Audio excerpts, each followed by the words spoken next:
जिसके पास इसका फोन है क्या? Indian contract act 1872।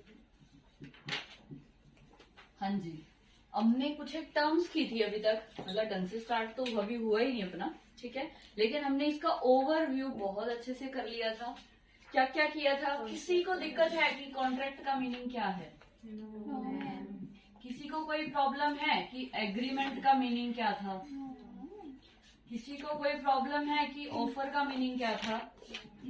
एक्सेप्टेंस का मीनिंग क्या था? या फिर प्रॉमिस का मीनिंग क्या था? या फिर कंसीडरेशन का मीनिंग क्या था?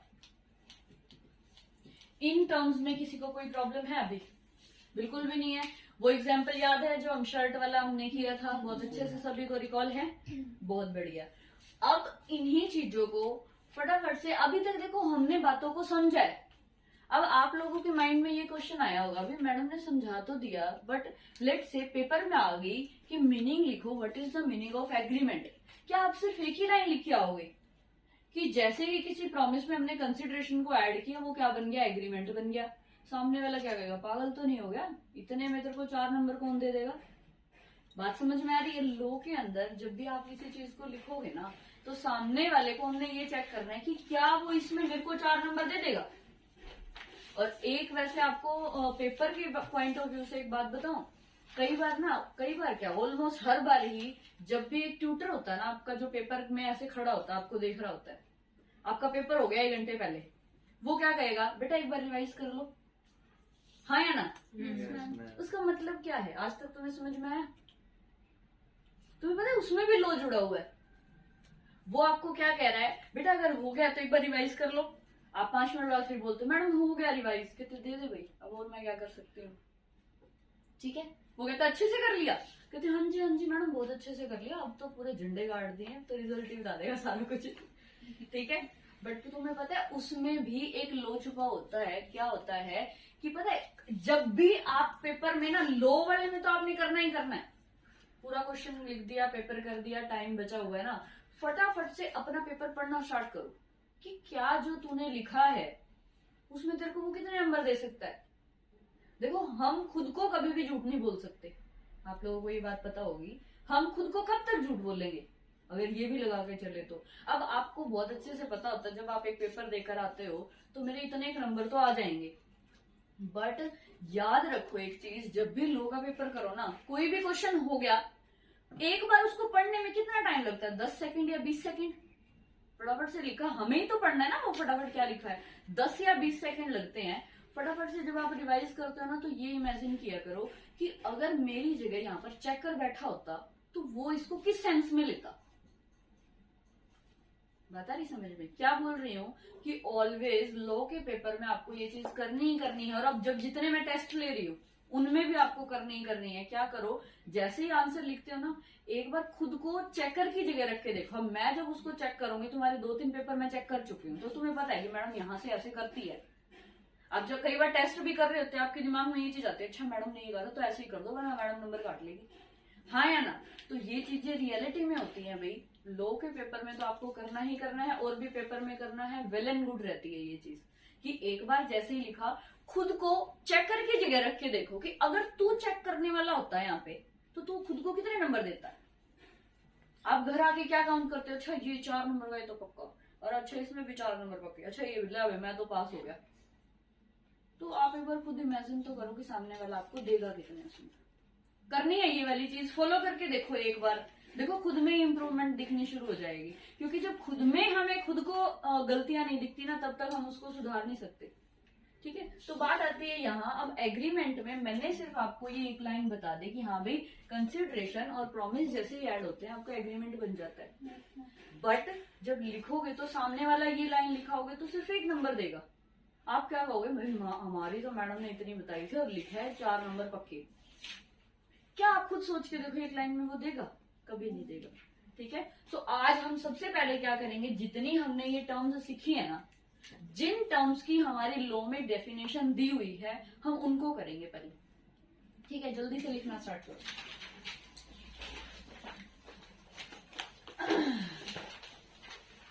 सबसे पहले लिखो प्रॉमिस। सबसे पहला है अपना प्रॉमिस, सेक्शन है टू क्लोज बी।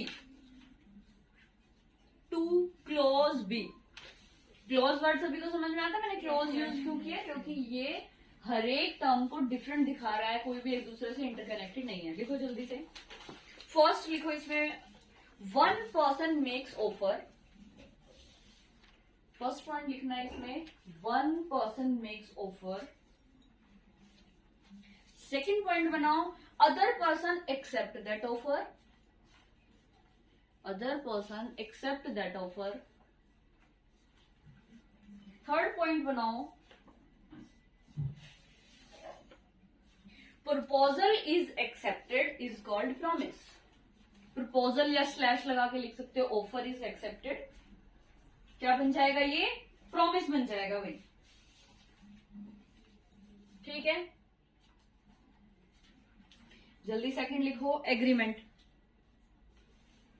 थोड़ी स्पीड इंक्रीज रखना अपनी, क्योंकि अब हमें डेली 15 से 20 मिनट की क्लास एक्स्ट्रा भी लेनी पड़ सकती है। एग्रीमेंट लिखो, सेक्शन लिख लो पहले इसका, section 2 close E. Section 2 close E. Whenever a promise include consideration, whenever a promise include consideration is called agreement.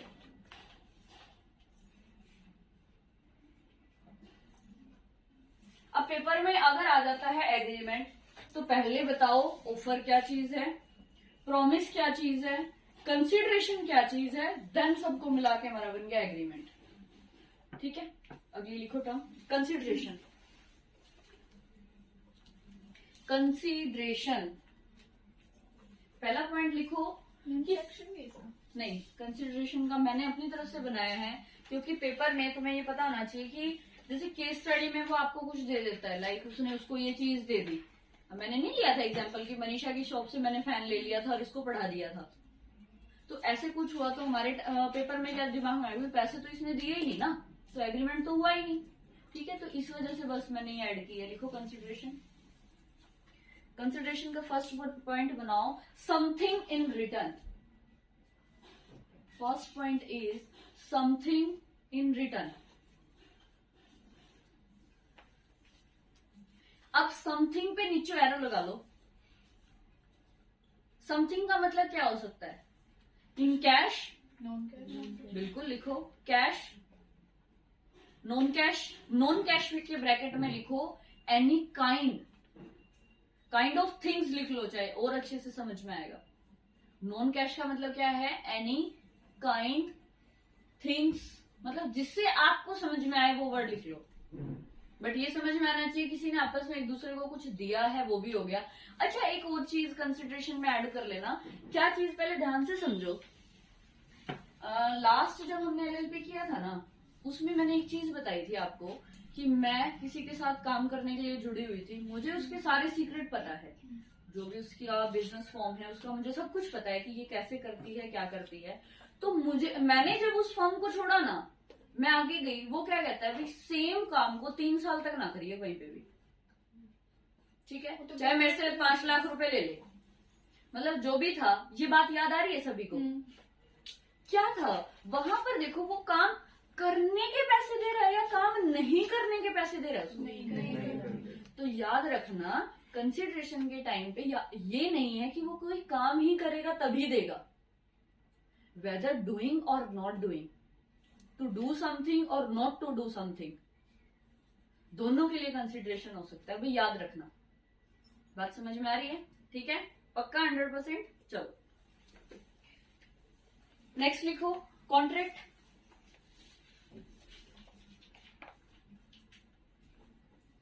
Contract में लिख लो पहले तो agreement plus enforceable by law. Agreement plus enforceable by law, ये तो है जनरल सीधा सा meaning. मैंने इसका सेक्शन लिखवाया, सेक्शन लिखो 2 क्लोज एच। 100% याद होना चाहिए, कॉन्ट्रैक्ट का तो भूलोगे ही नहीं क्योंकि हमारा चैप्टर ही कॉन्ट्रैक्ट है। 2H, ठीक है। अब इसके लिए आपको थोड़ा सा समझना पड़ेगा। अब सारे जने स्टॉप राइटिंग में, कुछ नहीं लिखना आप लोगों को। देखो फर्स्ट चीज ये कह रहा है कि पहला है आपका एग्रीमेंट प्लस वो जैसे ही एनफोर्स बाय लॉ हुआ आपका वो बन गया। ये बात सभी को समझ में आ चुकी है, ठीक है। अब इसमें मैं एक और चीज को ऐड कर रही हूं, वो क्या, एक बात बताओ, सोशल या डोमेस्टिक, सबको मीनिंग समझ में आता है? यहां पर मैं वर्ड यूज कर रही हूं एग्रीमेंट। मैंने किसी के साथ सोशल एग्रीमेंट किया, मतलब अभी अभी जो मैंने और मनीषा ने किया वो नहीं। क्यों? क्योंकि दोनों आपस में कुछ दे ले रहे हैं। याद रखना सोशल एग्रीमेंट होता है लाइक आप कहते हैं ना भाईचारे में, भाईचारे में सभी को समझ में आता है कि कोई बात नहीं यार, चल मैं कर देता हूँ तेरा काम, कोई बात नहीं तेरा ये काम करना होगा मैं करवा देता हूँ, ना कुछ नहीं देना तुझे, तेरा काम हो जाएगा। बात समझ रहे हो? बट वहां पर उस काम का एग्रीमेंट तो होता है ना। क्या देखते हैं हम, देखो कई बार ना कोर्ट वगैरह में हमारे घर का कोई पर्सन लगा हुआ है, ठीक है, हमने उसको क्या कहा, भाई देख ऐसे काम करवाना है, दूसरे पे करवा रहा हो ना तो 10,000 रुपए मांग रहा है, तो तुझे काम करवाना है, तेरा काम हो जाएगा, तुझे देने की कोई जरूरत नहीं है। वो अपने जान पहचान से वो सारा काम करवा के उसको दे देता है। तो वहां पर देखो उसने एग्रीमेंट भी करवाया, काम भी करवाया, सारा कुछ हुआ, बट रियलिटी में वहां पर कॉन्ट्रैक्ट क्रिएट हुआ? दिखने में तो क्रिएट हो गया, उसका काम भी बन गया, सारा कुछ हो गया, क्योंकि कंसिडरेशन नहीं था। बट जब वो काम हुआ, क्या सामने वाले को पता है इसने कंसिडरेशन दिया है कि नहीं दिया है? तो याद रखना कभी भी कोई भी सोशल एग्रीमेंट जो है वो कॉन्ट्रैक्ट नहीं बनता। साफ साफ वर्ड में लिख रही हूं, नहीं बनता। अगर आपने सोशली किसी के साथ एग्रीमेंट किया है तो नहीं बनेगा। फिर बात आती है डोमेस्टिक वर्ड की। डोमेस्टिक का मतलब क्या है? अब लेट्स से कोई फादर था, डोमेस्टिक को हिंदी में क्या कहते हैं? घरेलू। इससे ही समझ जाओ, घरेलू कोई ट्रांजैक्शन हुई है। अब फादर ने अपने 2 बेटों को अपनी प्रॉपर्टीज ट्रांसफर कर दी, हालांकि कॉन्ट्रैक्ट हुआ है, प्रॉपर्टी उन्होंने करी है, बट यहाँ पर क्या वो बांटना रिलेटेड टू द सेल माना जाएगा? क्योंकि अगर आपने किसी को सेल किया है तो सेल 100% आपका कॉन्ट्रैक्ट है, 100% किसी को कोई चीज सेल की है वो है। बट क्या डिस्ट्रीब्यूशन भी आपका कॉन्ट्रैक्ट बन जाएगा? हालांकि देखो हम कोर्ट गए हैं, हमने कागज बनवाए हैं, दोनों के नाम अलग से करवाए हैं, दिखने में सारा कुछ क्या लग रहा है? Contract. But in the reality is it contract और नॉट? नॉट। दोनों वर्ड समझ में आ रहे हैं? क्या है कि अगर आपने कोई सोशल एग्रीमेंट किया है या कोई डोमेस्टिक एग्रीमेंट किया है, वहां पर आप कभी भी इस चीज को इंक्लूड नहीं करोगे कि हाँ भी अगर आपने ऐसा कुछ किसी के साथ किया है तो वो भी एक कॉन्ट्रैक्ट माना जाएगा। क्यों? क्योंकि यहाँ पर जस्ट डिस्ट्रीब्यूशन हो रहा है। घरेलू में डिस्ट्रीब्यूशन ही होता है और मैक्सिमम टाइम याद रखना क्या होता है? ऑलवेज डिस्ट्रीब्यूशन होता है, नॉट सेल। अब मेरे भाई के पास वो नहीं थी, बाइक नहीं थी इधर उधर जाने के लिए, बट मेरे पास स्कूटी भी है, मेरे पास कार भी है। मैंने क्या कहा, कोई बात नहीं भाई तू मेरा बाइक रख ले, कोई दिक्कत नहीं है, तू चला आराम से, तेरा काम किया कर।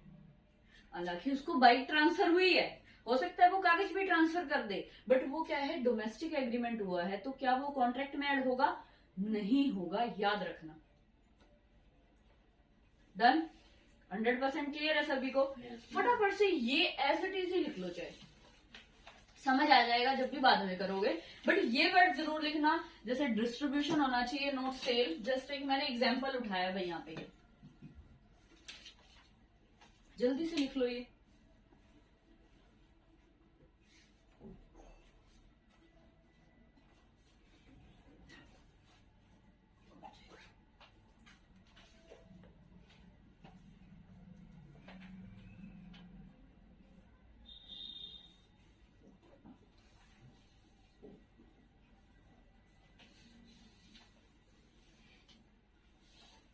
Is it done?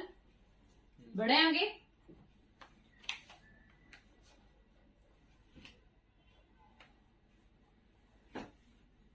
अब जल्दी से एक लाइन लिखो जो मैं बोल रही हूँ, उसमें ये वाली बात भी इंक्लूड हो जाएगी, बट वो लिखने की वजह से होगी, ये आपके समझने के तरीके से मैंने लिखा है। ठीक है, लिखो।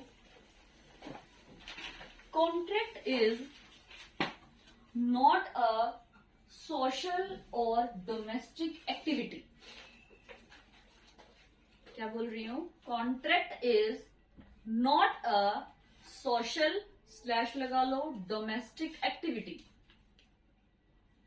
एग्जाम्पल शायद अब मुझे दोबारा लिखवाने की जरूरत नहीं है, सबने लिख लिया है। ठीक है भाई, चलो आगे। For executing a proper contract, for executing a proper contract, it contain some conditions of section 10. Some conditions of section 10 which are primary condition.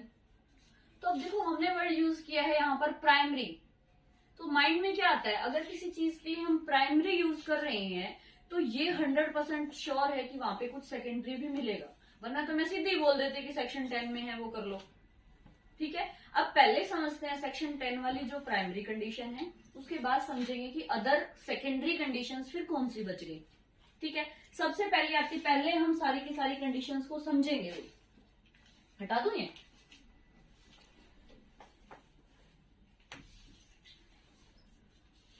पहले हम सारी कंडीशंस को समझेंगे, समझ आ गई तो वो अपने आप ही लिख लोगे आपकी आगे क्या लिखना है। देखो फर्स्ट कंडीशन आती है कि एग्रीमेंट होना चाहिए। Is it need to explanation? पहली सेक्शन 10 की कंडीशन कर रहे हैं भैया। पहली कंडीशन ये कहता है कि जब भी आप कॉन्ट्रैक्ट करोगे ना, उसके अंदर आपका एग्रीमेंट होना ही होना चाहिए। क्या मैं इसको एक्सप्लेन करूं? अब समझ आ गई इसी बात से। सेकंड कहता है फ्री कंसेंट। फ्री कंसेंट मतलब अगर मैंने किसी की गर्दन पे चाकू रख के ये कहा है कि फटाफट मेरे साथ ये ट्रांजैक्शन कर, फटाफट ये कॉन्ट्रैक्ट कर, क्या सामने वाले की कंसेंट फ्री है वहां पे? नहीं। दूसरा होता है, लगा लो चाकू वगैरह वाले तो हम सबको पता है, मैंने क्या कंडीशन रखी कि किसी को ना कोई चीज कंपलसरी है खरीदना। कंपलसरी में मेडिसिन ले सकते हैं हम, क्योंकि मेडिसिन अगर चाहो या ना चाहो आपको खरीदनी पड़ती है, चाहे किसी की कैपेसिटी हो या ना हो वो फिर भी खरीदता है। अब एक मेडिसिन के शॉप वाले ने क्या किया, उसको ये पता है कि पूरे एरिया में सिर्फ एक मेरी शॉप है, उसने क्या किया, मेडिसिन के साथ साथ दूसरी अपनी एक शॉप खोल ली, और उसने क्या कंडीशन रखी कि मैं तेरे को मेडिसिन तभी दूंगा जब 1000 रुपए की चीज तू वहां से खरीद के लाएगा। तो देखो अब उसको खरीदनी मजबूरी है। सामने वाला क्या कहेगा, भाई पूरे एरिया में है भी नहीं, मैं क्या करूं, मेरे पास कोई और ऑप्शन ही नहीं है, तो उसको खरीदनी पड़ी वो। हालांकि क्या उसने उसकी गर्दन पे चाकू रखा?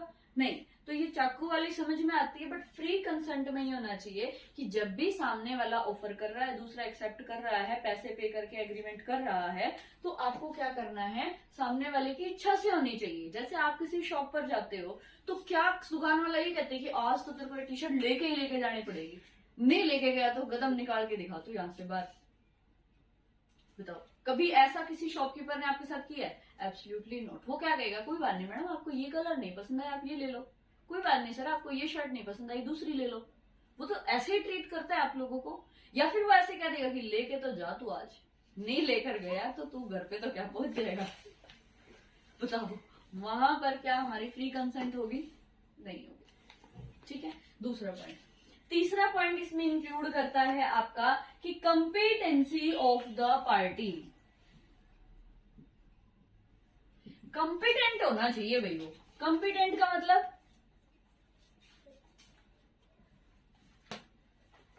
Competent of parties. पार्टीज मतलब यहाँ पे दोनों पार्टी की बात हो रही है भाई, एक और दो। कंपिटेंसी होनी चाहिए। आप किसी इंसॉल्वेंट के साथ जाकर कोई कॉन्ट्रैक्ट कर रहे हो, आपको पहले ही पता है उसके पास पैसा है ही नहीं और आप उसके साथ डील कर रहे हो, तो क्या वो वैलिड है? नहीं। किसी माइनर के साथ कर रहे हो, क्या वो कंपिटेंट है कॉन्ट्रैक्ट में एंटर होने के लिए? नहीं। किसी अनसाउंड माइंड पर्सन के साथ कर रहे हो, क्या वो है कि आप एंटर हो सकते हो? नहीं। तो कंपिटेंसी ये चीजें इन्वॉल्व करती है, क्या सामने वाला अनसाउंड माइंड तो नहीं है, क्या माइनर तो नहीं है। अब जैसे कि कोई छोटा बच्चा होता है, वो मेडिसिन की शॉप पे चला जाए, वो शॉप वाला क्या कहेगा, बेटा आप अपने पापा को लेकर आओ, अपनी मम्मा को लेकर आओ, या आपके घर में जो भी बड़ा है उसको लेकर आओ, उसको देंगे हम ये। होता है ना ऐसे, क्यों कह रहे हैं वो? क्योंकि उसको पता है कि इसको देना ही ठीक नहीं है ये चीज, हम उसको कैसे दे दे बच्चे को, उसको पता ही नहीं इसका करना क्या है। आ रही बात समझ में? तो वो ऐसी कॉम्पिटेंसी देखनी कि क्या सामने वाला कॉम्पिटेंट है कॉन्ट्रैक्ट करने के लिए या नहीं है। समझ में आया? कॉम्पिटेंसी कहाँ चेक करनी है। फिर आता है आपका लॉफुल कंसिडरेशन। ये शायद मुझे बताने की जरूरत नहीं है बिल्कुल भी। जैसे अब मैंने कहा मुझे ये मार्कर चाहिए, ठीक है, हमें पता है ये मार्केट की वैल्यू जो है वो मार्केट में 30 रुपए, 30 रुपए का मार्केट में मिलता है। बट किसी सामने वाले ने क्या किया, ब्लैक में सेल करने के लिए 2-2 रुपए में ये मार्कर सेल कर दिए। तो क्या कंसिडरेशन लॉफुल है? नहीं। कई जने क्या करते हैं अपना टैक्स बचाने के लिए, अब मैं इस मार्कर की वैल्यू 100 रुपए रख दूं, जरूरी नहीं है कि हम कम ही करते हैं, हम ज्यादा भी तो कर सकते हैं। तो मैंने इस मार्कर की वैल्यू 100 रुपए कर दी, तो क्या ये मार्केट लॉफुल कंसिडरेशन है इस मार्कर के लिए? अब 30 है तो हो सकता है कोई शॉप वाला 35 का दे दे, कोई शॉप वाला 30 से 25 का दे दे, इससे ज्यादा तो ऊपर नीचे नहीं हो सकता ना कि मैं इसको 2 रुपए का बोलूं या 100 रुपए का बोलूं। तो वो कहता है कि लॉफुल कंसिडरेशन हो जाता है 10-5 रुपए का ऊपर नीचे हो गया, 1,00,000-1,50,000 की बात है तो 1,000-2,000 का ऊपर नीचे हो गया, कोई दिक्कत नहीं है। बट ये नहीं है कि 1 लाख की चीज है तू 2 लाख में बेच रहा है, या 1 लाख की चीज है किसी को 2,000 रुपए में दे रहा है या 10,000 रुपए में दे रहा है, तो उसके दिमाग में क्या आएगा कि कहीं ना कहीं ये दोनों कहीं से अटैच है। कैसे? अब कई बार क्या होते हैं कि कई जने क्या करते हैं अपना प्रॉफिट बचाने के लिए ना, कि प्रॉफिट कम दिखेगा तो टैक्स पे कम करना पड़ेगा, वो क्या करते हैं अपने भाईचारे में एक सभी को दे देते हैं। जैसे मैंने 5 घर ले रखे हैं, एक मैंने अपनी बहन के नाम करवा दिया, अपने पापा के नाम करवा दिया, अपनी मम्मी के नाम करवा दिया, बट देखा जाए ओवरऑल है तो सारा मेरी ही इनकम का ना वो। तो वो कहता है कि अगर आप जानबूझ के सिर्फ गुमराह करने के लिए बोल सकते हो, या उसको पजल करने के लिए, या जानबूझ के बस ये दिखाना चाह रहे हो कि हाँ भी रियलिटी में इसकी वैल्यू ये नहीं थी बट मैंने दिखाई है, अब मैंने कह ले भाई ऐसा कर, तू 10 मार्केट 2-2 रुपए में ले जा, मुझे तो सिर्फ कंसिडरेशन दिखाना है ना, तू अपना जाके बेच ले आराम से 30-30 में। तो देखो वहां पर ये चीज वो क्या लगाएगा कि या तो आपने ये सोशल एक्टिविटी की है या डोमेस्टिक में की है, या जानबूझ के आपने टैक्स वगैरह को की चोरी करने के लिए ये काम किया है। तो लॉफुल कंसिडरेशन क्या कहता है भी थोड़ा बहुत ऊपर से चला जा सकता है, थोड़ा बहुत नीचे, क्योंकि आप सुनते हो ना दिवाली पे होता है 500-500 रुपए के सूट होते हैं, वो क्या कहेंगे 150 रुपए का, 150 रुपए का होता है ना ऐसे। तो कहते हैं कि वहां पर ये चीज आपकी लगती है कि हाँ ठीक है, क्यों? क्योंकि दिवाली के टाइम पर ये चीज आती है, होती है ना ये वाली चीज, हमें क्या पता रियलिटी में वो सूट उसको कितने का पड़ा था। ठीक है, तो ध्यान रखना सिनेरियो कि क्या लॉफुल इन सभी पे केसेस बने हुए हैं भाई, सब एक एक पॉइंट पे केसेस बने हुए हैं। तो आपको केस टू केस ये चीज वेरी करेगी, बस आपको चेक करना है कि लगा लो 1,000 रुपए की चीज थी वो चला गया 900 तक, क्योंकि मार्केट में ये चीज इतनी चलती है। आप जाते हैं ना कहीं, आपको शर्ट कहता है जी 1,000 रुपए की, कहते नहीं जी थोड़ा ठीक लगा लो, कहते जी 900 की लगा दूंगा, इससे कम नहीं करूंगा। ठीक है, या फिर आपने देखा कि शोरूम में आप उसी चीज को लेने गए तो वो चीज आपको 1200 की मिल रही है। क्यों? क्योंकि हमें पता है शोरूम के किराया भी बहुत बढ़ के होता है, वहां एसी मिल रहा है, सारी फैसिलिटी मिल रही है, तो उनके भी तो पैसे इसी में से निकालने हैं ना उसमें। तो आप हर चीज का सिनेरियो चेक करोगे कि किस सिनेरियो में हम वो कंसिडरेशन निकालते हैं। शायद इतने एग्जाम्पल बहुत है, हर टाइप से मैंने आप लोगों को बताया है। ठीक है, उसके बाद आपका नेक्स्ट आता है लीगल ऑब्जेक्ट। कल वाला एक एग्जाम्पल याद है, कल इन द सेंस परसों वाला, मैंने क्या कहा, मैं मार्केट में गई और मैंने उसको जाके कहा भाई फटाफट से 10 रामपुरी निकाल दे। याद आ रही है किसी को? वो क्या कहेगा, देख भाई तेरे घर में एक का तो काम हो सकता है, तू 10 का क्या करेगा? तेरी कोई शॉप तो नहीं है, तू शॉप में जाके अपनी में बेचता हो, तो एक बात बता, तू क्या सिर्फ रामपुरी लेके जाएगा अगर तेरी खुद की शॉप है तो? सोच के देखो, अगर मेरी खुद की शॉप है तो देखो हम छोटे चाकू भी लेंगे, मीडियम भी लेंगे, फोक भी लेंगे और फिर रामपुरी भी लेंगे। अब मैं सीधा जाके कह रही भाई फटाफट से 10 कच रामपुरी निकाल दे। ठीक है, जैसे ही किया मर्डर, चल भाई पार वो। क्या ऐसा ठीक है? नहीं। तो अब छोड़ो, वो वाली चीजें तो हमें दूर से ही दिखने में ही लगती है कि लॉफुल नहीं है। तो हम बात करते हैं नॉर्मल ऑब्जेक्ट की। अब लगा लो हमने किसी से कोई प्रॉपर्टी लेनी है, ठीक है। हमने क्या किया, भाई मेरे पास पैसे नहीं थे, मैंने उसको जानबूझ के ये दिखाया कि देख ये प्रॉपर्टी तू मुझे दे दे, कागज पे साइन कर दे और ये सारा काम मेरा करवा दे। तो क्या वहां पर उसका ऑब्जेक्ट जो है वो हमें लीगल दिख रहा है? नहीं, क्योंकि देखो मर्डर है, कोई चोरी करना है, किसी को कॉर्सेशन करना है, टॉर्चर करना है, ये वाले तो दूर से ही हमें यूं दिखता है कि हाँ भाई बिल्कुल लीगल ऑब्जेक्ट हो ही नहीं सकता। यहाँ पर तो दिखता है कि नहीं दिखता। लेकिन तुम्हें पता है कई चीजें होती ऐसी हैं जहां पर दिखने में वो क्या दिखाते हैं, वो लॉफुल है, बट आपको क्या चेक करना है कि क्या ये सारे एलिमेंट वो कंटेन कर रही है। कोई सा भी नहीं कर रही, दैट मीन्स टू से वो नहीं है कॉन्ट्रैक्ट। भाई बात समझ में आ रही है? एक आपको 6 पॉइंट और भी दिया हुआ है इसी के अंदर, बट वो हम अभी नहीं करेंगे। जैसे एक दिया हुआ ना कि not expressly declare to be void. Expressly का मीनिंग सभी को पता है कि स्पोकन में हो सकता है, रिटर्न में, बट अभी वर्ड का मीनिंग किसी को नहीं पता। ठीक है, ये वाला हम करेंगे नेक्स्ट टॉपिक के 7 पॉइंट। जो 6 पॉइंट है अभी के लिए हम होल्ड पे रखे रहे क्योंकि इसकी सारी लिंकेज है अगले टॉपिक के साथ। ठीक है, ये है हमारी सेक्शन 10 जो कहता है उसकी कंडीशन। उसके बाद कहता है कि कुछ एक अदर कंडीशन भी है भाई, क्योंकि अगर वो कंडीशन नहीं हुई तो आप सोच ही नहीं सकते कि कॉन्ट्रैक्ट हो सकता है। हालांकि है सेकेंडरी, बट फुलफिल करनी मैंडेटरी है 100%। जैसे सबसे पहले वो बोल रहा है कि 2 पार्टी होनी चाहिए भाई, और मोर 2 से ज्यादा भी तो हो सकती है। आप एक बार सोच के देखो, आप कॉन्ट्रैक्ट कर रहे हो, क्या खुद ही से ही कॉन्ट्रैक्ट कर लोगे? आज मैंने खुद ही से ही कॉन्ट्रैक्ट किया कि आज मैं खुद को 10 चीजें सेल कर दूंगी। क्या मतलब सुनने में भी कितना अजीब लग रहा है कि मैं खुद ही को ही बेच रही हूँ।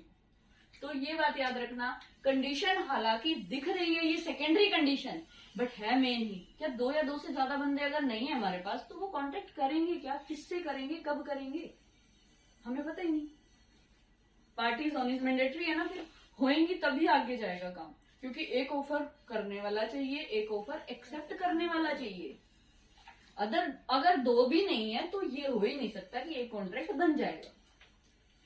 ठीक है, सेकंड आता है intention to create legal relation.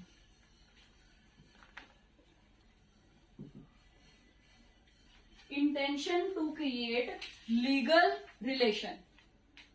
अब देखो जैसे होता है ना कि फ्री कंसेंट में, जैसे अभी हमने पढ़ा था, क्या कि सामने वाला एग्री होना चाहिए कि हाँ मेरे को ये करना है। सेम ऐसे ये कह रहा है कि यहाँ पर लीगल रिलेशन क्रिएट करने के लिए सामने वाले की इंटेंशन होना बहुत ज्यादा जरूरी है।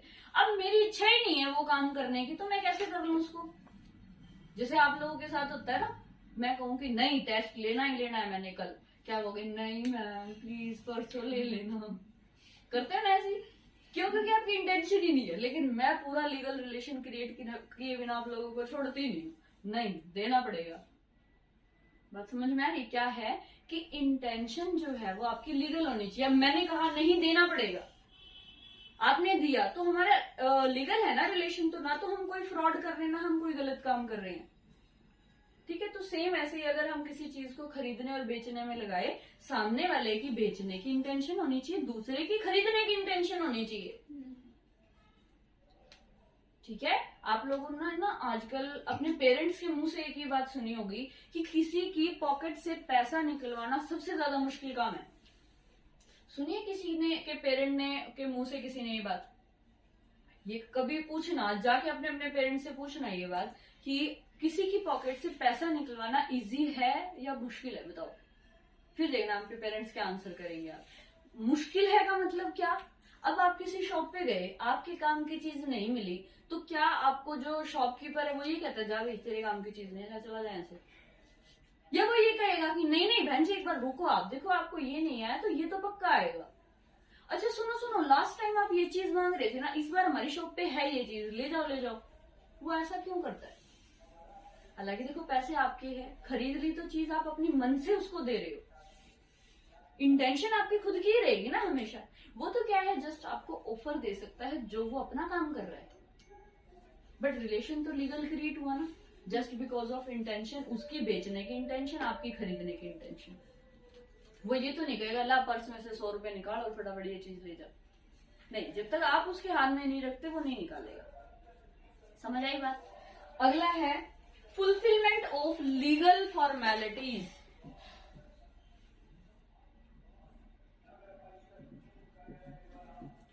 लीगल फॉर्मेलिटीज क्या है? अब लगा लो मुझे अपना फ्लैट बेचना है, तो आपको भी पता है कि स्टैम्प पेपर तैयार करना पड़ेगा, एफिडेविट तैयार करना पड़ेगा, जहां दोनों अपनी कंफर्मेशन दे रहे हैं कि हाँ मुझे अपनी ये 30 लाख की प्रॉपर्टी इससे इसको सेंड करनी है। तो लीगल फॉर्मेलिटीज जितनी लगेगी आपको सारी करनी पड़ेगी कि स्टैम्प पेपर भी लाओ, एफिडेविट भी बनाओ, लॉयर के भी साइन लाओ, जज के भी सिग्नेचर होंगे, रजिस्ट्री होगी, देन वो ट्रांसफर होगी एक पर्सन से दूसरे पर्सन को। तो कहते हैं कि सारी लीगल फॉर्मेलिटीज पूरी होनी चाहिए अगर आप कोई कॉन्ट्रैक्ट करने जा रहे हो। ठीक है, अब बात आती है अगर छोटे लेवल पे हम ये चीज करें, लाइक मैं अब शर्ट खरीद के लाई थी, क्या वहां पर ये आएगी? वहां पर लीगल फॉर्मेलिटी क्या है? सामने वाले ने ऑफर किया, मैंने एक्सेप्ट किया और उसको पैसे दिए, दैट्स ऑल। यही है फॉर्मेलिटी वहां पर। तो कहते हैं अकॉर्डिंग टू द कॉन्ट्रैक्ट ये वेरी करेगी कि जैसा आपका कॉन्ट्रैक्ट है वैसी ही आपकी लीगल फॉर्मेलिटीज होगी। अब ऐसा तो नहीं है ना कि आप लोगों ने कभी किया है, किसी की शॉप पे गए हो, उसने दी आपको एक टी शर्ट, आपने पसंद कर ली, थैली में डाल ली, आप क्या कहते हो एक नहीं मैं तो 3 लेके जाऊंगी, फटाफट वो उस साइड गया, आपने 4 अपनी थैली में डाल ली और भाग लिए वहां से। क्या ऐसा करते हो कभी? बिनती ससुराल हंस रही है, किया है क्या? लग तो रहा तेरे फेस से जैसे बिनती ने किया हो। देखो ट्राई मत करना इसको, बिल्कुल इलीगल काम बता रही हूँ आप लोगों को। मैं जस्ट लीगल और इलीगल दोनों एग्जांपल ले रही हूँ। वैसे आप एग्जांपल ऐसे देते जैसे आपने कर रखे हैं। किए हुए नहीं है बट देखे तो है, न्यूज़पेपर में तो पढ़े हैं, टीवियों में सीरियलों में तो देखते हैं, मर्डर वाले। बट रियलिटी में होती ये चीजें हैं। ठीक है, मैं क्या कहते हैं, मैं आप लोगों को सच्चाई से रूबरू करवा रही हूँ। हालांकि हम यहाँ सावधान इंडिया नहीं देख रहे हैं, बट ये चीजें होती हैं भाई, सच में। आप लोगों ने नहीं देखा, आप लोगों ने ये चीज नहीं की, मान रही हूँ बिल्कुल 100%, बट आप लोगों ने सुनी तो होंगी ना। आपके पड़ोस में कोई शॉप होती है, कई बार वो आपको कहते हैं कि वो आज तो पता ही नहीं कौन सा कस्टमर मेरी ये 2 चीजें उठा के ले गया, सुनते हो ना। तो उसने क्या किया होगा? उसने ऐसा ही तो किया होगा ना, बराबर इधर उधर उसने डाली चीजें और चल भाई।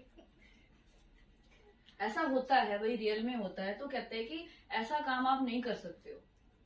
अरे बात समझ में? लीगल फॉर्मेलिटी आपकी एक खरीदी है, एक के पैसे दिए, एक को घर लेके जाओ, ऐसा नहीं है कि आप 4 को ले जाओगे। हाँ ऑफर चल रहा है 1 पे 1 फ्री, तो बहुत खुश होके लेके जाओ। ठीक है, चलो नेक्स्ट आता है आपकी सर्टेनिटी ऑफ मीनिंग। आपको लिखना है, पहले वर्ड लिखना है सिर्फ सर्टेन। सर्टेन के साथ आपको 3 से 4 चीजें सर्टेन होना बहुत जरूरी है। सी क्या? सबसे पहली बात, क्या आपकी पार्टी सर्टेन होना जरूरी है? मुझे इस पर्सन को ये चीज सेल करनी है, क्या मैं ये कह सकती हूँ कि हाँ शायद आज मैं उसको ये चीज दे दूंगी, तो क्या कॉन्ट्रैक्ट बनेगा? नहीं। सबसे पहली बात आपकी क्या होनी चाहिए, पार्टी जो है वो सर्टेन होनी चाहिए भाई, याद रखो। ठीक है, दूसरी क्या, जो अमाउंट आपने देना है आपका वो सर्टेन होना चाहिए कि नहीं होना चाहिए? बिल्कुल होना चाहिए। सर्टेन में तो आपकी 3-4 चीजें हैं भाई। हाँ पार्टीज हो गई। फिर कहता है कि आपका ऑफर सर्टेन होना चाहिए भाई। ऑफर सर्टेन समझते हो कैसे? अब मैंने कहा, क्या मैंने बोर्ड लगाया हुआ था बाहर कि अगर आपने आज मुझसे लगा लो रेमंड के 4 सूट खरीदे तो उसके ऊपर 2 सूट फ्री। आप अंदर गए, वो कहते हैं नहीं नहीं ये तो दुनिया को दिखाने के लिए, जो अंदर आता है उनको नहीं देते हम। बताओ, हंस रही है, बताओ ये बात कर सकता है वो? नहीं। ऑफर दिया है 1 पे 1 फ्री, तो आपको देना पड़ेगा। कि तूने फिर बोर्ड क्यों लगाया, नोटिफिकेशन क्यों निकाली कि 1 के साथ 1 फ्री? हम तो यही देख के आए थे। ठीक है, लाइक ऐसा हुआ था, ये तो हमारे साथ हो चुका है। फर्स्ट क्राई का शोरूम नया नया खुला था अपने जींद में। ठीक है, वो कहता है कि फर्स्ट क्राई के टाइम पे ना उसने ये कहा कि हाँ इस चीज की ऐसे ऐसे सेल लगी हुई है। ठीक है भाई, हमारे पास जो जो इस डेट से इस डेट तक आएंगे, अप टू दिस डेट तक ये वैलिड है। ऐसा ही होता है ना, जो सेल वगैरह लगती है, ऑफर लगते हैं, वो क्या कहते हैं कि हर एक इस टी शर्ट पे अगर आप 4 साल तक के बच्चों की लेते हो तो इसके ऊपर इतना इतना फ्री है। ठीक है, बाय द चांस उसी डेट वाले दिन हम चले गए जो लास्ट डेट थी, तो अब हमारे अकॉर्डिंग तो उसको देना चाहिए था ना। वो कहता है कि हमने तो इससे पहले पहले वाले दिन तक वैलिड थे, हमने पसंद कर लिए, बिल कटवा लिया, सब कर लिया, उसके बाद हमें पता चला, तो हमारी तरफ से उनका सर्टेन नहीं था ना।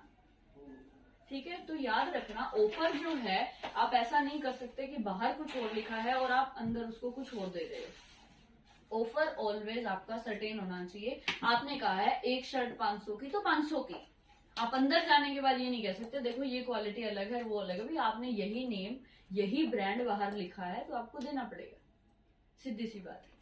ठीक है, फिर अगला आपका आता है अमाउंट हो गया टर्म, लास्ट आता है आपकी टर्म। किस टर्म एंड कंडीशन पे आप वो उसको दोगे वो आपकी ऑलवेज सर्टेन होनी चाहिए। ये नहीं है कि आप बाद में बदल जाओगे।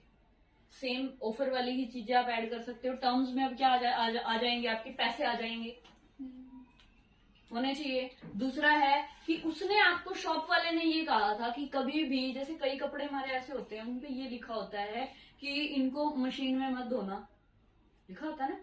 कई कपड़े हमारे ऐसे होते हैं हैवी जो पार्टी वेयर होते हैं, इनको घर पे मत धोना। हम नहीं धोते ना, हम ड्राई क्लीन करवाते हैं, 2 से 4 बार पहने ड्राई क्लीन करवा लेते हैं। बट हमने अगर उसको उठा के घर धो दिया तो वो तो पोछा बनेगी ना। अब आपने इतनी हैवी ड्रेस है, इतनी अच्छी ड्रेस है, लेकिन उस पर साफ साफ लिखा है please do not wash at home, आपने फिर भी उसको वॉश कर दिया। ला भी हमने तो घर पे एरियल लाते हैं, पूरा इतना महंगा सरफ है, होएगा ठीक, क्योंकि कईयों के घरों में ये चीज होती है कि वहां पे लिखा भी होता है इवन कपड़ों पे कि यहाँ आप इसको घर पे मत धोना खराब हो जाएगा, फिर भी क्या कहते हैं आहो इतना महंगा सरफ ये लावा। कईयों के घर में ये है ये चीज, रियलिटी बता रही हूँ। तो क्या करेंगे, वो कहते हैं ना घर पे ही धो दे, क्यों ड्राई क्लीन के 150 रुपए फूकने, कहते तुम्हें 15,000 की ड्रेस फूकना मंजूर है 150 रुपए के चक्कर में, वो खराब हो जाएगी तो क्या करेंगे, दुकानदार के सिर पे मार के आएंगे। कहते क्या दी थी तूने, ये तो ऐसी होगी एक बार धोते ही। वो क्या कहेगा जी घर पे धोई थी, कहते हाँ मैंने तो कहा ही था घर पे मत धोना, क्यों धो दिया आपने। ठीक है, तो टर्म एंड कंडीशन भाई किसी चीज से भी रिलेटेड हो सकती है, जरूरी नहीं है अमाउंट से ही हो, कपड़े से ही हो, किसी भी चीज से जो भी टर्म है, बट वो फिक्स होनी चाहिए। ठीक है, पहले कुछ और बोल रहे हो बाद में कुछ और नहीं बोलोगे आप। ठीक है, बातें सारी समझ में आई। सर्टेनिटी में क्या आएगा, सर्टेनिटी के बाद आपका एक हो रहा है भाई last time, possibility of the performance. Performance का क्या मतलब हुआ भाई, परफॉर्मेंस ऑलवेज अपने साथ याद रखना 2 बातें कैरी करती है। फर्स्ट, पॉसिबिलिटी है वहां परफॉर्म करने की कि नहीं है, आप ये चेक करो सबसे पहले। कि जैसे अगर मैं बताऊं कि मैंने आप लोगों को ये बोला कि अच्छा वहां से ये चीज खरीद लाइए और उसको इतने पैसे दे आइए और आ जाइए। अब परफॉर्मेंस जब तक दोनों तरफ से नहीं होगी क्या कॉन्ट्रैक्ट पूरा होगा। ये लेने गई, उसको पैसे दिए और घर लेकर आ गई, कॉन्ट्रैक्ट डन। ठीक है, बट कॉन्ट्रैक्ट ऐसा था जिसमें फिजिकल परफॉर्मेंस रखती थी। जैसे अब मैं आप लोगों को यहाँ पढ़ाने आती हूँ, ठीक है, मैंने आप लोगों के साथ क्या कॉन्ट्रैक्ट किया कि आपका सिलेबस पूरा होगा 100%, आप लोगों को टेंशन लेने की जरूरत नहीं है। बट बाय द चांस क्या हुआ कि मेरा गला ही खराब हो गया किसी दिन, बिल्कुल बैठा हुआ है, मेरे मुंह से आवाज ही नहीं निकल रही। मैं चाह रही हूँ ना पूरा आपको क्लास देना, आपका सारा काम करना, बट 3 दिन तक मेरा गला क्या ठीक होके देगा। मैं क्या कहती हूँ 3 दिन रुक जाओ, चाहे ये 3 घंटे मुझे आगे ऐड करने पड़ो, आप लोगों का काम होएगा। तो क्या आप उसी टाइम पे मेरे को ये बोल सकते हो नहीं करनी पड़ेगी परफॉर्मेंस, तो आज मतलब पढ़ा के तो जाना ही जाना पड़ेगा। ठीक है, आपकी बुक्स में जब आप पढ़ोगे ना, आप लोगों को एक एग्जाम्पल दिया हुआ है किस चीज का, कि हमारे घर एक बर्थडे पार्टी थी। ठीक है, हमने क्या किया, हनी सिंह को बुलाया कि आकर परफॉर्म कर जाना। ठीक है, हनी सिंह को जिस दिन आना था ना, उसी दिन उसका गला खराब हो गया। अब देखो हनी सिंह का गला ही खराब है, क्या गाना गाएगा वो। ठीक है, बट सोच के देखो बर्थडे की डेट तो गई। अब चलो पढ़ाने वाला जो कॉन्ट्रैक्ट है कोई बात नहीं, 3 दिन यहाँ हुए, मैं आगे वाले 3 दिन में कवर कर लूंगी। बट ये कह रहा है कि कई बार परफॉर्मेंस की पॉसिबिलिटी ही नहीं होती। अब आज मेरा बर्थडे है, आज ही मुझे गाना गवाना है, हनी सिंह कहता है 5 दिन बाद आके गा दूंगा, क्या वो है वैलिड? तो कहते हैं वो कॉन्ट्रैक्ट फिर वैलिड नहीं रहेगा। हालांकि चाहे आप हनी सिंह से अपना कंपनसेशन ले सकते हो कि मैंने तो पता इतने बड़े बड़े गेस्ट बुलाए थे पैसे दे दे के, तो सारे बेकार करवा दिए, तेरे चक्कर में वो आ रहे थे मेरे पार्टी के अंदर। ठीक है, हालांकि आप उससे कंपनसेशन ले सकते हो। तो याद रखना, परफॉर्मेंस हमेशा अपने साथ दो चीजें कैरी करती है कि क्या वहां पर पहले चेक करो पॉसिबिलिटी है। बट अगर पॉसिबिलिटी नहीं, आपने गाना गाने के लिए बुलाया और गला ही खराब है, इतना खराब है, उससे बोला तक नहीं जा रहा, वो गाना क्या गाएगा। ठीक है, परफॉर्मेंस के लिए यहाँ पर दो चीजें याद रखना। लेना देना है कोई बात नहीं, आज नहीं तो कल ले लेंगे जाके वो, बट उसकी डेट ही निकल गई है तो आप कैसे ले लोगे उस चीज को। ठीक है, तो वहां पर पॉसिबिलिटी तो थी, आप जाकर ले सकते थे, बट आपने खुद के लेजीनेस के चक्कर में नहीं लिया। तो वहां पर क्या कॉन्ट्रैक्ट की कंडीशन सामने वाले की तरफ से वर्ड होंगी, कहेगा नहीं देख मैं तो राजी था ना, तू ही नहीं आया लेने के लिए। तो समझ आ रही है, परफॉर्मेंस में जब भी केस टू केस आए आपको चेक करना पड़ेगा कि वो कौन सी परफॉर्मेंस की बात कर रहे हैं।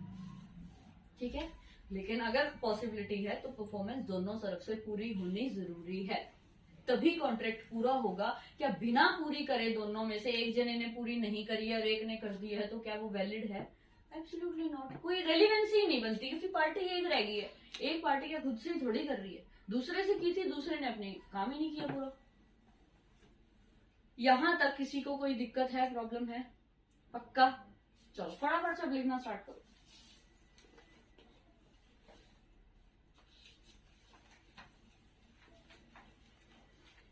सबसे पहली कंडीशन क्या है अपनी? एग्रीमेंट। पहली कंडीशन एग्रीमेंट थी ना, एग्रीमेंट को शायद लिखवाने की जरूरत नहीं है, बार बार रहने देते हैं। दूसरी कंडीशन क्या है? Free consent.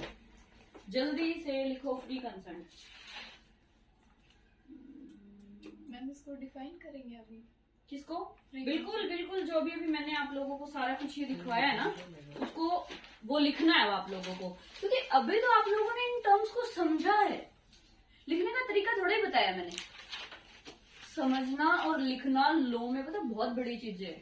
कल परसों किसने क्या टेस्ट दिया था, हालांकि उसकी भावनाएं ठीक थी, शायद निखिल का भी हुआ था ना एक पॉइंट ऐसा, मैं कह रही थी तेरी भावनाएं बिल्कुल ठीक है, बट लिखते हुए तूने गड़बड़ कर दिया। लो में ऐसा भी नॉर्मली होता है। ठीक है, लिखते टाइम हमारी हो जाती है। तो लिखो जल्दी से फ्री कंसेंट। फ्री कंसेंट लिखते ही ये रहा ना फ्री कंसेंट। फ्री कंसेंट लिखते ही आप लोगों को वर्ड यूज करना है एफएम में कम, या फिर आप बोल सकते हो एफएम में आ जाओ। एक ये शॉर्ट ट्रिक्स है, पता है छोटी छोटी कई ट्रिक्स होती है याद करने की, क्योंकि अगर फ्री कंसेंट आया है और आपने ये सारे टर्म्स के वर्ड्स नहीं लिखे तो दिक्कत हो जाएगी। क्या क्या है अब देखो, सबसे पहले एफ की लिखो, फुल फॉर्म लिखनी है इसकी। क्या बोला? एफएम में कम, कि एफएम में आ जा। फ्री कंसेंट आते ही आपके माइंड में क्या आना चाहिए? एफएम में आ जा भाई। ठीक है, लिखो। सबसे पहले एफ की फुल फॉर्म अगर आप लिखोगे तो क्या है? फ्रॉड। क्या आप फ्रॉड से काम कर रहे हो तो फ्री कंसेंट है?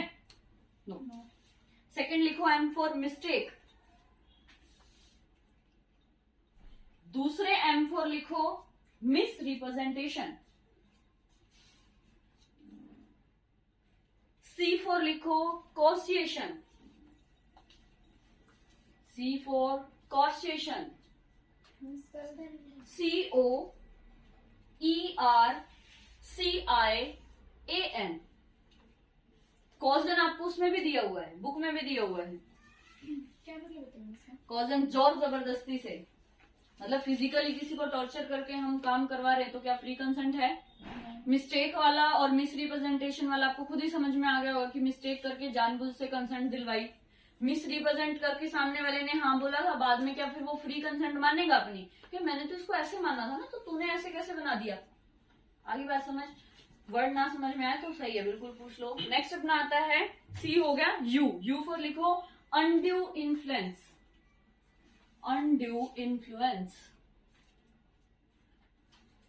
इसके ब्रैकेट में लिख लो किसी की, जैसे मजबूरी का फायदा लिख लो। अनड्यू इन्फ्लुएंस का मतलब होता है मजबूरी का फायदा। और मेंटली टॉर्चर। मेंटली टॉर्चर आप लोगों ने मूवीज में देखा होगा, रियल लाइफ में आई डोंट थिंक सो कि किसी ने फील किया है। मूवीज में क्या देखते हो? हीरो की बहन को उठाकर ले जाता है कोई, देखते हो ना? तो अब ये बात बताओ मेंटली का टॉर्चर हो गया ना वो। ऐसे ही अगर सेम काम किया और फिर कहते हो कि ला प्रॉपर्टी मुझे दे दे, वरना तेरी बहन नहीं दूंगा मैं, ऐसा ही कुछ होता है? तो बिल्कुल होता है भाई। ठीक है, अगर मेंटली टॉर्चर किया है आपने, अनड्यू इन्फ्लुएंस किया है, तो रियल लाइफ में ये चीजें होती हैं भाई, सच में होती हैं। ठीक है, आगे वाला लिखो, क्या बच गया अब अपना? CUM, एक और M है, मिस्टेक हो गया, मिस रिप्रेजेंटेशन हो गया, तो दो ही है ना, बस एक मेंटली टॉर्चर ही है भाई, दूसरा जो है मेंटली टॉर्चर। ठीक है भाई, अब याद रखना, फ्री कंसेंट जैसे ही माइंड में आए, आपके पास ये वर्ड दिमाग में आना चाहिए कि FM में आ जा। ठीक है भाई, डन। अगला बताओ कौन सा है अपना? Competency of the contract. चलो भाई लिखो, कॉम्पिटेंसी वाला आ गया। Next, competent of the parties, competencies of the parties, capacity of the parties, कैसे भी लिख लो जैसे आपका मन करे, सारे वर्ड ठीक है। कॉम्पिटेंट का मतलब क्या है? उसकी कैपेसिटी होनी चाहिए ना कॉन्ट्रैक्ट करने की, बिना कैपेसिटी वो काम कैसे करेगा? लिखो, पहला लिखो unsound mind, but sound mind at the time of contract. अगर वो आज अनसाउंड माइंड हो गया है बट जब कॉन्ट्रैक्ट किया था तब साउंड माइंड था, तो क्या कॉन्ट्रैक्ट वैलिड है? यस वैलिड है।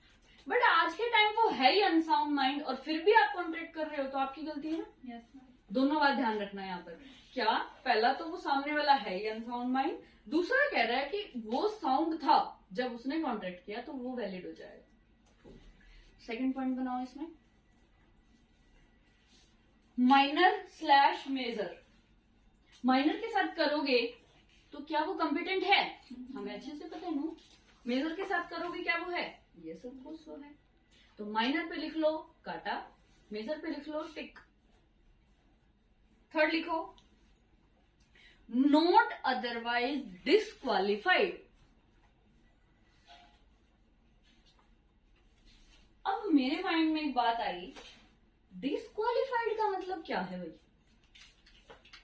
याद करो, कंपनी लॉ जिन्होंने किया है उनको आ जाएगा माइंड में। मैंने ये लिखाया था, at the time of the incorporation of the company any director और सब्सक्राइबर्स या फिर आपके CA CMA जिन्होंने वो डिक्लेरेशन दी थी, वो कभी भी डिस्क्वालिफाइड नहीं होने चाहिए। लाइन याद आ रही है? ठीक है, एक लाइन। दूसरी लाइन याद करो, हमने ये की थी कि अगर हम खुद ही किसी ऐसी कंट्री से डील कर रहे हैं जो हमारी कंट्री की एनिमी है, याद आई इंडोर मैनेजमेंट, और उसमें थी ये एक्सेप्शन। मैंने पाकिस्तान के साथ डील की कि तू हमेशा हमें ये चीज पहुंचाता रहेगा। अब हमें बहुत अच्छे से पता है कि पाकिस्तान क्या है, एनिमी कंट्री है, वो तो काम करके हमारा राज्य है ही नहीं, वो तो खुद चाह रही है कि कुछ ना कुछ गड़बड़ हो जाए।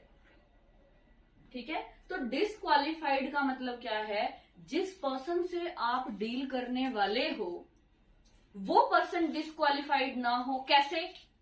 किसी लॉ में उसके ऊपर केस ना हो, मतलब वो कन्विक्टेड नहीं होना चाहिए, डिजास्टर नहीं होना चाहिए।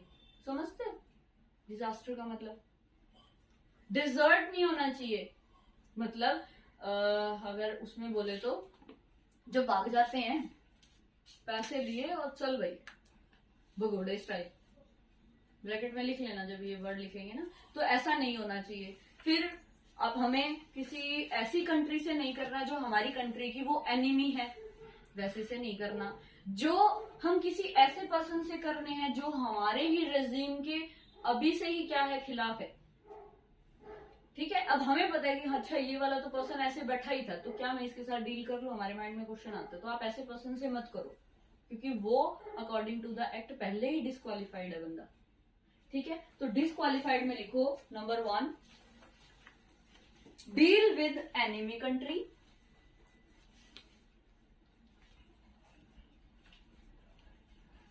deal with a convict person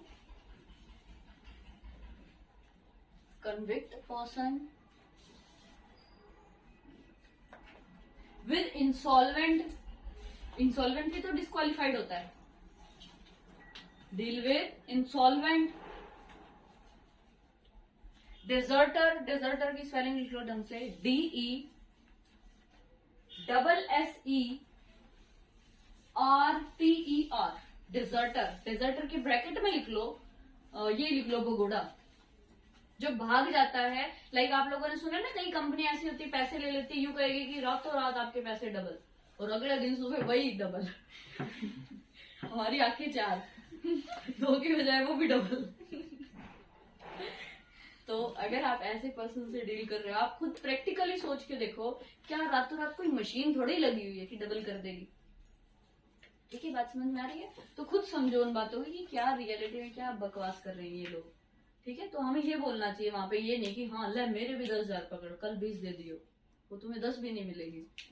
ठीक है, चलो बात समझ में आई। कैपेसिटी ऑफ द पार्टनर या कॉम्पिटेंसी ऑफ द पार्टी क्या होनी चाहिए। नेक्स्ट है वही आपका लॉफुल कंसिडरेशन। लॉफुल कंसिडरेशन में दो बातें मैंने पहले लिखवा रखी है, something in return, whether in kind or cash. Consideration में यहां पर आप लिखो क्विड प्रो क्यू। ये टर्म आपको पेपर में मिल सकती है कि इसका मीनिंग क्या होता है। क्विड प्रो क्यू क्या है इसका मीनिंग? इसका मीनिंग होता है समथिंग इन रिटर्न, बट ये लिखा होता है कई बार कॉन्ट्रैक्ट में ये, तो आपको इस नाम से समझना पड़ेगा, क्योंकि ये हमारी नॉर्मल लैंग्वेज नहीं है, फ्रेंच लैंग्वेज में है भाई। क्विड प्रो क्यू का मतलब क्या होता है? Something in return. बाकी बातें दोनों वो ऐड कर लेना, क्या कि रिटर्न में दे रहे हो, वेदर इन कैश में हो सकती है, काइंड में हो सकती है, या फिर कोई थिंग के बेस पे हो सकती है कि तू मुझे ये दे दे, मैं तुझे ये दे देता हूँ, ऐसे भी हो तो वो भी कंसिडरेशन। चलो भाई, आगे आता है आपका लीगल ऑब्जेक्ट। ऑब्जेक्ट होना चाहिए आपका लीगल।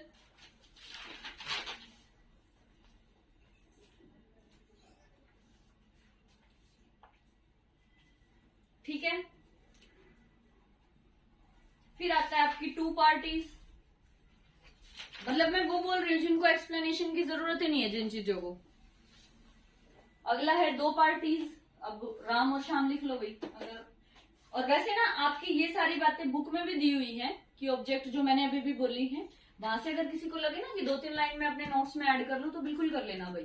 ठीक है, लिखो। नेक्स्ट है आपका दो पार्टीज। फिर है intention to create legal relationship भाई। बिल्कुल लिखना है, बिल्कुल लिखना है, क्योंकि पहले वाला तो मैंने समझाया था, आप लोगों ने धक्के लिख रखे हैं वो सारी बातें। Intention to create legal relation.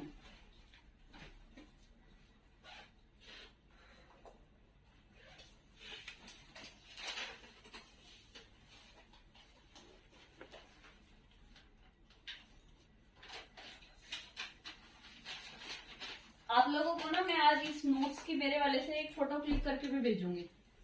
ठीक है, उसमें जैसे छोटी छोटी चीजें हैं, लाइक सोशल और डोमेस्टिक वाला था, मैंने इसमें पूरा लिख रखा है। अगर अभी लिखेंगे तो हमारे 10 मिनट आराम से खराब हो जाएंगे। वो खराब नहीं करते क्योंकि हमें समझ आ चुकी है, तो लिखा हुआ भी समझ आ जाएगा। ठीक है, फिर चले भाई, दो पार्टीज हो गया, लीगल रिलेशन हो गया, फिर लीगल फॉर्मेलिटीज। एक और ना समझाने वाली चीज लिखो पहले तो।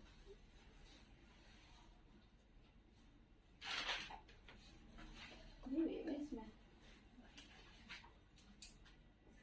लिखो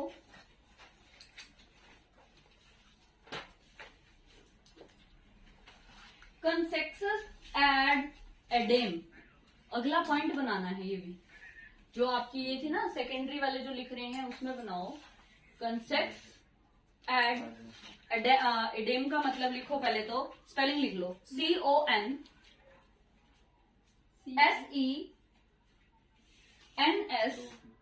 CONSENSUS। एड AD, सिर्फ AD आएगा, एड। Idem IDEM।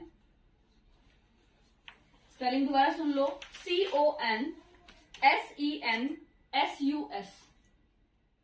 इसका मतलब लिखो, two parties agree term and condition in same sense.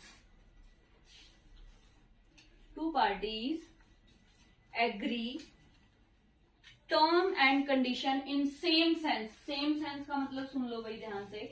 आप एक बात सोच के देखो, मुझे किसी को शर्ट सेल करनी है तो अगले की शर्ट खरीदने की ही इंटेंशन होनी चाहिए, या वो कुछ और इंटेंशन रख के शर्ट ले जाएगा आपसे, कभी नहीं होता।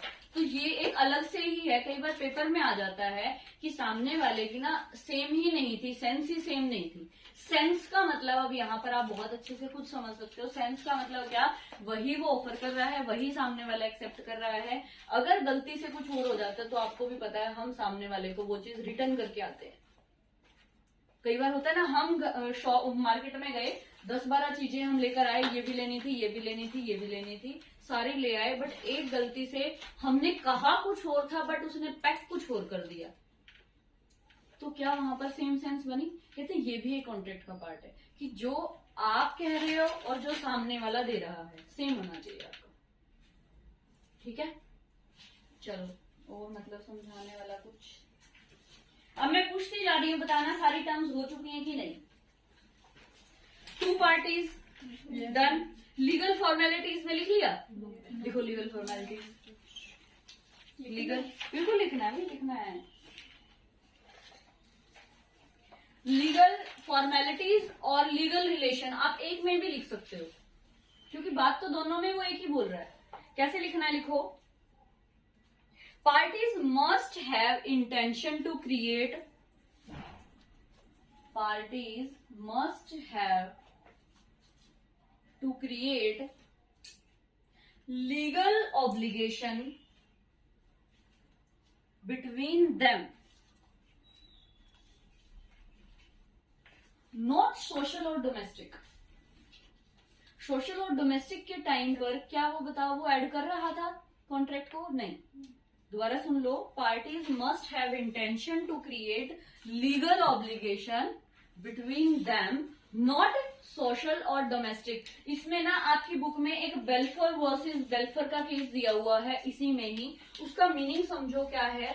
वहां पर क्या है इस केस में ना, वो कहता है एक हस्बैंड था, एक वाइफ थी, ठीक है, वो दोनों अच्छे से रह रहे थे, बहुत अच्छा उनका काम चल रहा था। एक बार उन्होंने डिसाइड किया कि क्यों ना हम जाकर सेटल हो जाते हैं अब्रॉड, शायद इंग्लैंड लिखा हुआ है उसमें, नाम देख लेना कौन सी जगह का है। उन्होंने डिसाइड किया कि हम फॉरेन में जाके सेट हो जाते हैं, अपना काम यहाँ बड़ा अच्छा चल रहा है, वहां पर भी अपना सामान जा रहा है, क्यों ना हम वहां सेटल हो जाए। हस्बैंड वाइफ दोनों एग्री हो गए कि हाँ हाँ ठीक है, पक्का सेटल हो जाते हैं। बाय द चांस जिस दिन उनको जाना था ना, वाइफ को कोई मेडिकल इशू हो गया, वाइफ नहीं जा पाई। तो वाइफ कहती है देख तुम तो चले जाओगे, मतलब जो हस्बैंड है वही उसका केयर टेकर होता है एक टाइप से। वो कहती है अपने हस्बैंड को, देख अगर तू चला गया तो फिर मेरे को पैसे कौन देगा, मैं अपना खाना पीना रहना कैसे चलाऊंगी। तो हस्बैंड उसको कह के जाता है कोई बात नहीं, तू यहीं रह, मैं हर महीने तेरे को 300 पाउंड भेजा करूंगा वहां से। वाइफ कहती चल ठीक है, फिर चल जाएगा, जब मैं ठीक हो जाऊंगी तब फिर मैं भी आ जाऊंगी। लो जी, अभी तक के फैक्ट समझ में आ रहे हैं सारे? क्या हस्बैंड वाइफ के बीच में ये डिसाइड हुआ कि तू यहीं रह रहा, हर महीने मैं तेरे को 300 पाउंड भेजूंगा, तेरा काम चल जाएगा, कम ज्यादा हो मुझे बता दियो जो भी हो, ठीक है। लेकिन जैसे ही हस्बैंड वहां गया, वहां जाने के बाद वो कहता है किसकी वाइफ, कौन सी वाइफ, मुझे नहीं पता कौन वाइफ। तो वाइफ ने क्या कर दिया, केस कर दिया। वाइफ क्या कहती है, भाई इसने हाँ भरी थी कि हाँ भाई 300 पाउंड ये मुझे हमेशा हर महीने भेजेगा, बट इसने नहीं भेजे। कोर्ट क्या कहेगी, ला कहाँ लिखा था इसने कि 300 पाउंड देके भेजूंगा। वो कहते हैं नहीं इसने बोला था, क्या कहता है कि नहीं इसने ये बोल के गया था जाते हुए कि मैं 300 पाउंड भेजूंगा। कोर्ट क्या कहती है, हमारे पास बोलने का कोई प्रूफ ही नहीं है जब तेरे पास, तो हम कैसे मान लें। अगर ये कहीं लिख के गया होता तो भी हम सुन लेते तेरी बात। तो ये बात कहता है कि वहां पर क्या लीगल फॉर्मेलिटीज को कंप्लीट किया उन्होंने, नहीं। तो अब हस्बैंड उसको पैसे नहीं दे रहा, तो वाइफ के पास कोई राइट नहीं है उसके अगेंस्ट केस करने का, ठीक है। तो गर्ल्स ये मत सोचना कि इन फ्यूचर जब अब हमारे साथ ऐसा होगा तो हम भी लिखवा लेंगे, हाँ भाई ये बता सच्ची सच्ची हर महीने के देगा कि नहीं देगा, ठीक है। तो डोंट टेक इट पर्सनल, ठीक है। तो ये जस्ट उन्होंने ये बात बताई, तभी कहा है कि लीगल फॉर्मेलिटीज पूरी करो, ना कि सोशल और डोमेस्टिक के बेस पे दुनिया चल रही है। कहते नहीं, तभी इसने कहा है कि सोशल और डोमेस्टिक को हम ऐड नहीं कर रहे, क्योंकि अगर सोशल और डोमेस्टिक को सोच के देखो ऐड कर लिया ना, आए दिन एक दूसरे से भाईचारे में हम कितनी बातें बोलते हैं, कोई नहीं मेरा भाई ये काम कर देगा, अल्लाह इसकी तो एक बाइक पक्का, आज तू तो बस ये कर दे, देख तेरे को ये चीज पक्की। करते हो ना नॉर्मल, उसमें आप बहुत बार ऐसी चीजें बोलते हो, तो अगर सामने वाले ने नहीं की, तुम तो जाके कोर्ट में खड़े हो जाओगे। कोर्ट क्या कहेगी, हम इसी चीज के लिए बैठे हैं क्या? अब देख कोर्ट वाला क्या कहेगा, जज, देख भाई मैं अंतर्यामी तो हूं नहीं, या ना मेरे पास कोई ऐसी टाइम मशीन है कि मैं पीछे चला जाऊं और जहां पे तुमने ये की थी बात मैं वहां पहुंच जाऊं। तभी इन्होंने ये कहा है कि डोमेस्टिक और सोशल को हम नहीं मानेंगे। अगर हम इन चीजों को मानने लगे तो आए दिन पता नहीं कितने केस आएंगे हमारे पास। कॉन्ट्रैक्ट कर रहे हो, सारी लीगल फॉर्मेलिटीज के साथ करो, अपने बीच में एक लीगल रिलेशन क्रिएट करो, देन हम मानेंगे कि हाँ आप लोगों ने कॉन्ट्रैक्ट किया है। कहानी समझ में आई? बड़ी अच्छी थी ना। चलो फॉर्मेलिटीज हो गई हैं। अब लिखो लास्ट में लिखेंगे, रुक जाओ। पहले बताओ सर्टेनिटी वाला हो गया, ये सारी चीजें सर्टेन होनी चाहिए। पॉसिबिलिटी ऑफ परफॉर्मेंस हो गया, ठीक है। एग्रीमेंट हो गया, फ्री कंसेंट हो गया, कैपेसिटी हो गया, कंसिडरेशन, ऑब्जेक्ट हो गया, नॉट एक्सप्रेसली वर्ड, अभी ये नहीं करवा रहे पॉइंट। हाँ, अब लास्ट पॉइंट लिखो other formalities to be filled. लिखो other formalities to be filled. Other formalities में सबसे पहले आएगा आपका राइटिंग में होनी चाहिए, राइटिंग। सेकंड आएगा आपका रजिस्टर्ड। थर्ड आएगा आपका स्टैम्प्ड। क्या बोल रही हूं? फर्स्ट आया आपका रिटर्न में होनी चाहिए, रजिस्टर होनी चाहिए और स्टैम्प होनी चाहिए। अगर आपका जो कॉन्ट्रैक्ट है वो इन चीजों की फॉर्मेलिटी मांगता है तभी इसको अदर में ऐड किया है। देखो आपको लग रहा है कि मुझे एक बंदे से दूसरे बंदे को घर ट्रांसफर करना है, अगर घर करोगे तो ऑब्वियसली बात है सिर्फ भाईचारे में तो करोगे नहीं। करोगे तो आप पेपर भी बनवाओगे, स्टैम्प्ड पेपर बनवाओगे, लिख के बनाओगे, प्लस उसको रजिस्टर करवाओगे, वही रजिस्ट्री वाला काम हो जाता है। ठीक है। फिर कहता है कि ये क्यों करते हैं, क्वेश्चन मार्क है इसके ऊपर कि क्यों उन्होंने अदर फॉर्मेलिटीज को ऐड किया। वो कहते हैं सोच के देखो, अगर आपने किसी चीज को रजिस्टर नहीं किया तो इन फ्यूचर वो क्या बोल देंगे, मैंने तो तुझे घर दिया ही नहीं। ठीक है, लिख लो for more security, for more security and clarity it must be to follow these other formalities. Clarity की बात करना। Clarity, it must be there to follow, it must be there to follow these other formalities if it required, if it required। क्योंकि हर case में थोड़ी जरूरी है। अब मैं शर्ट लेने गई, क्या पहले मैं रजिस्ट्री करवा के आऊंगी क्या उसकी? कहते नहीं, इफ इट रिक्वायर्ड। एग्जाम्पल लिखो इनके, एग्जाम्पल के तौर पे लिखो इंश्योरेंस कॉन्ट्रैक्ट आप जब भी करते हो तो ऑलवेज वो रिटर्न, स्टैम्प्ड और रजिस्टर ही होता है। कभी भी कोई भी इंश्योरेंस कॉन्ट्रैक्ट ऐसे ही नहीं होता। दूसरा लिख लो related to immovable property. Immovable property अगर आप किसी को गिफ्ट भी देते हो ना तब भी आपको रजिस्टर भी करवाना पड़ता है, स्टैम्प भी लगवानी पड़ती है और सब कुछ करवाना पड़ता है। चाहे आप गिफ्ट ही दे रहे हो, क्या कहेंगे भाई हम तो कुछ पैसे थोड़ी ले रहे हैं, गिफ्ट तो दे रहे हैं। जैसे हम मूवीज में देखते ना ये चीज, ले भाई आज से चाबी तेरी। ऐसा रियलिटी में नहीं होता भाई कि चाबी दे दी तो घर उसका। हाँ, मूवेबल चीजों में हो जाता है, गाड़ी की चाबी दी तेरी है, ठीक है भैया, ठीक है। लेकिन इमूवेबल के केस में जब तक आप सिर्फ घर की चाबी देने से काम नहीं चलेगा, रजिस्टर करवाओ, उसके नाम करवाओ, स्टैम्प करवाओ, तभी वो मानी जाएगी। ठीक है भाई, बस और कर लें। एक टॉपिक वैसे और सोचा था आज के लिए, चलो।